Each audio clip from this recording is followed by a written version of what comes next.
Well, guys, here you have it straight from the United Kingdom via the Independent. J.D. Vance is a racist. J.D. Vance spreads racist rumor that Haitian immigrants are abducting people's pets and eating them in Ohio.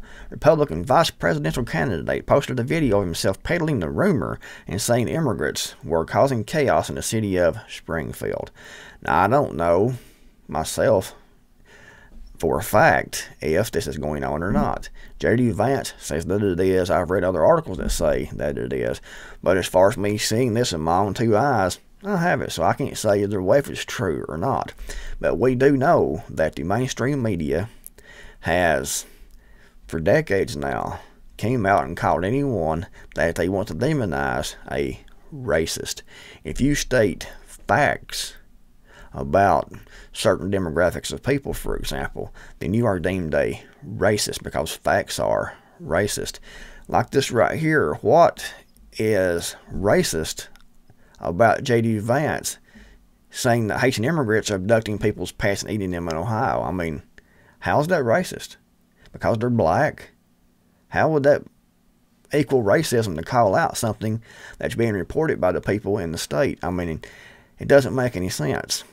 And the mainstream media, the Independent, MSNBC, CNN, the far left liberal lunatic politicians, the far left liberal lunatics, they have used this so much that it's beginning to completely lose its effect on people. People are getting to the point that they don't pay any attention to this tactic at all, and they're getting to the point that when they call someone this, that it's just like, you know, like we used to say in school, I'm rubber, you're glue. What you say bounces off of me and sticks back to you, I think the way it went.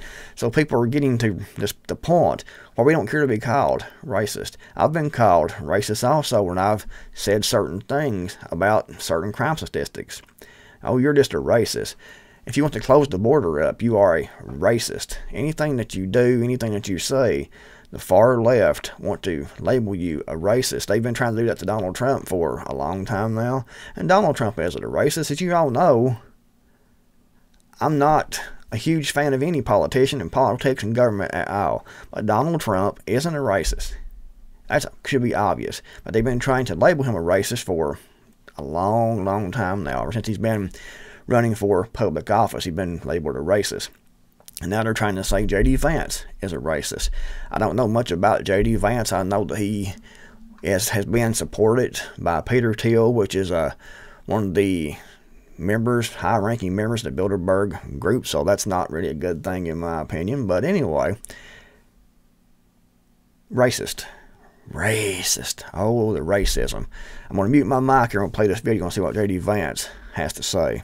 Chairman Brown, I'd like to ask unanimous consent to submit a letter for the record from the city of Springfield and our state, the southwestern part of our state, which I think highlights a very real example of this particular concern, straight from the horse's mouth itself. Now, this letter, I want to quote from it.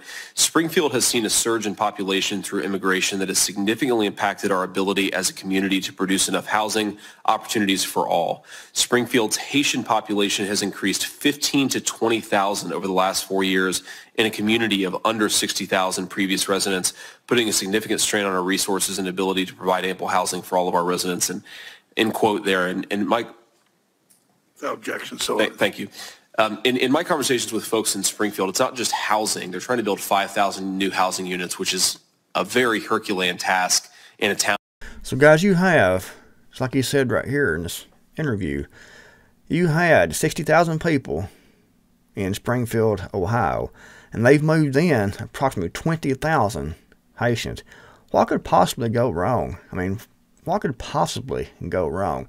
Moving 20,000 extra people to a town. Just like here in my town. I mean, if you moved in 20,000 extra people here where I am, I mean, where would they go to? How would they be housed?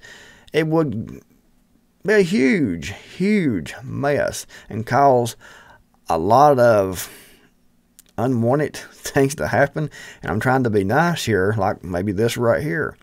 But if you took and brought 20,000 extra people into here, I don't care if they were white, black, Asian, whatever.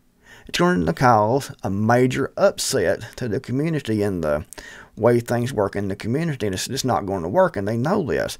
They are doing things like this, bringing in 20,000 people and putting these in a town that's 60,000, adding 20,000 to that to cause chaos, in my opinion. But here, if you had 20,000 people from, say, Russia, Germany, Australia come in here, typically white, it would still be a huge mess. It wouldn't matter what color that they were. That's too many people thrown into a location all at once too quickly. And the infrastructure just isn't there, and they know that. And you get things like this right here, and you get crime goes up, everything bad. When you throw in more people, everything bad that's already happened, that's already happening, increases. I mean, it's obvious. It's just a matter of math.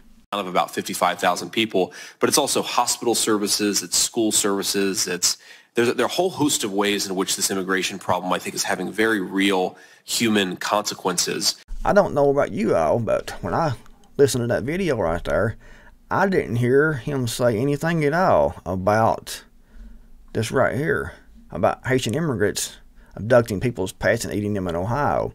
I didn't hear him say it in this video they posted, so where's it at? I haven't saw it myself. I was just reading the headline here, and I watched the video already and played it back to you all. But I want to make a point that they say this here, but then the video, I didn't hear it in the video. Did you not listen to it twice? So where was it at? I mean, did he actually say it? Possibly. I don't know. Is it true? Quite possibly. I don't know. But I know when you have 20,000 people thrown into a town like that, 60,000, it's going to cause a lot of other issues. This other article here, Ohio City faces significant housing crisis due to migrant flux. Migrant flux. I've had asset reflux, that kind of the same thing, you reckon? Maybe. I don't know. I doubt it, but anyway. Northern Ohio expected to welcome thousands of Central American, South American refugees, asylum seekers. What could possibly go wrong?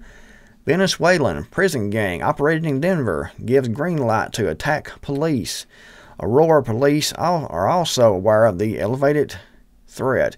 This is posted on August the 2nd. Landlord forced to sell Colorado apartment complex after it was taken over by Venezuelan migrant gang Trendy Alagra. Staggering 75% of all New York City arrests in Midtown are migrants, police sources estimate. Police sources told the New York Post that as many as 75% of people arrested in Midtown Manhattan in recent months for crimes such as assault, robbery, and domestic violence are immigrants. Springfield News Sun. Trusted since 1896. They've been in business for a long time, apparently. Springfield mayor. Investigation in the businesses. Immigration continues. And down here, it says, I'm upset at the fact that we didn't get a chance to have an infrastructure in place if there were going to be 20,000 more people from 2020 to 2025. They didn't want you to have any advance warning. They didn't want to give you any funding. They wanted to throw those people in your town to cause more chaos. That is obvious.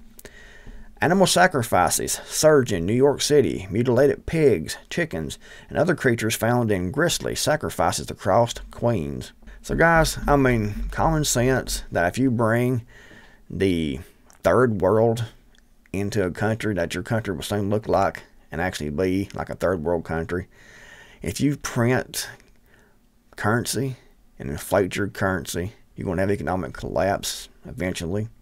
If you bring in tens of millions of immigrants from all over the world, they're going to bring their culture, their beliefs with them to your country.